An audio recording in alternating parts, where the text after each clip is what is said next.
Hi, Dr. Jen here. Nandito po tayo sa flow natin na branch. At all the way from Tarlac, nagta-travel, no? Siyempre, kasama natin si Ma'am Josefina Pining at ang kanyang napakabait na sister na binabantayan siya lagi, si Ma'am Lily. Sino nakakita sa inyo sa akin sa Facebook? Ako, Doktor. Ikaw? Sa TV po. Nanonood po ako ng TV noon. Nanonood kang TV? Nakita mo lang. Sa Isumi pa noon. Kailan yun? Kailan? Anong buwan yun? Matagal na ba? Year, hindi na. Noong nag-aamok ko ng Isumi. June 2022. June 2022. Ngayon, si Ma'am Lily, ang sabi, nung una kayong magpunta dito, ano yung sabi mo, Ma'am Lily, kanina? Nakatingala siya? Noong pan po, nakita ko kayo, parang nagkaroon po siya ng pag-asa nung sinabi niyo sa kanya na gagaling yan. Teka. Hindi ako nagpapagaling Ma'am Lily, ha? Tama, nasa taas yun. O, sige. Pero ano problema ni Ma'am, dati, ni Ma'am Pining, bago ko siya kausapin? Ano meron sa kanya? Ma'am Lily? Yung pan po, yung paa po niya, namaga. Galing po sa nunal po. Nunal. Tapos? Na-infection po siya. Tapos hindi naghihilom. Hindi naghihilom. Mula nung June 2022 Opo. hanggang October 2023. Kung kailan una tayong nagkakilala. Tama?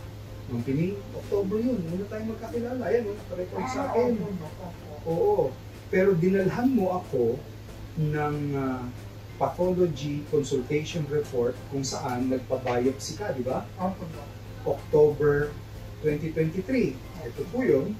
At sinabi dito, yung kanyang paa, yung kanyang kaliwa po kanan, kaliwa, big toe, ay tinubuan po ng tumor. Tama? At ang diagnosis sa inyo, malignant melanoma. Alam niyo ba kung ano yung malignant melanoma? Malignant, ano yung sabihin ng malignant? Cancerous. Cancerous doon sa iyong hinlalaki. So ngayon, nung magpunta ka sa akin, pinayuhan kita na bukod sa gamutan, paputol natin. Pinaputol natin. Pero nag-chemo ka ba o hindi? Hindi na. Hindi na. Opo. Dahil malaki pong pag-asa namin na gagaling sa gamot po.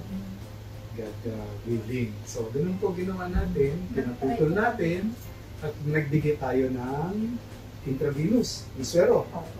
Nagbigay tayo ng oral. Ano na naramdaman mo nun nung ikaw ay hindi naghihilom yung sugat mo? Ay, nagablang. Parang wala ng pag-asa. Nabablanko ka? Oo. Eh ngayon, kumusta na? Since October 2023, June 2024 na, no? O, kumusta na siya? Sawa ng Diyos, Doktor. Malakas. Malakas? Masarap kumain, masarap matulog. Tsaka maganda na si Mami, oh. Dati ang putla-putla mo, eh, no? Kasi, Masaya na po siya. Masaya na siya. So, ngayon pwede bang tanggalin mo yung medyas mo? Tapos lumapit tayo unti-unti, dahan-dahan lang, ipakita natin, mula rito kay Ma'am, tapos itataas natin, ito na po siya. So, makikita nyo, malambot yung lugar, pero all healed na po, no? Ayan, no? Sige, baba nyo lang po. All healed na siya. Ay, salamat. So, God is good, no? God is good. So, magpasalamat ka at sabihin mo dun sa mga tao na kamukha mo din, dati halos wala ng pag-asa. Meron pala. Nagpapasalamat ako po sa Panginoon Diyos. Tapos po, si Dr. Bill, na kilala ko siya Sa Facebook. sa Facebook. Na siyang nagpagaling sa akin lahat ng magaling niya. Mahusay. Pero monthly na lang tayo nakikita din. Opo, Doktor. So, huwag mawawalan ka mo ng pag-asa yung mga mabibigat din ng problema. Opo. Advice ko lang po sa paras kung may sakit, huwag tumawala ng pag-asa. Lagi pong, unang-una po magdasal at ituturo ang Panginoon kung anong nararapat natin. Ay, Ma'am Lily, ayuhin mo rin. Ikaw nag-aalagang pagkain niya, di ba? Oo. O sige, tayuhan mo yung mga tao doon na pinagkakakainin mong na junk food. O sige. Mga kaibigan ko na may sakit, dapat po ang kainin po natin ng mga fruits at saka vegetable po at saka fish.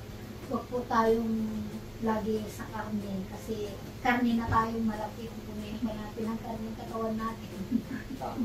Ang Tarlac ba yung ano? Ilocano po, Kapampangan po yung iba. Marunong ka mag-Ilocano. Ilocano po kami. Kapampangan kami. Pero marunong ka magkapampangan. Ikaw marunong ka mag-Ilocano. Ilocano. Ilocano. Kapampangan. Pero Ilocano marunong ka. So, batiin mo naman sila ng Ilocano ng magandang araw sa inyo lahat. Naimbag nga daw tayo amin kapag sa Kakapsa. So, ikaw naman, kapampangan na. Sige nga. Malap Aldo Tanungan, mga kapatid. Mula sa isang Bicolano, Des Mabalos. Thank you. Eto na po siya sa ngayon. At makikita natin. Wow, all healed na.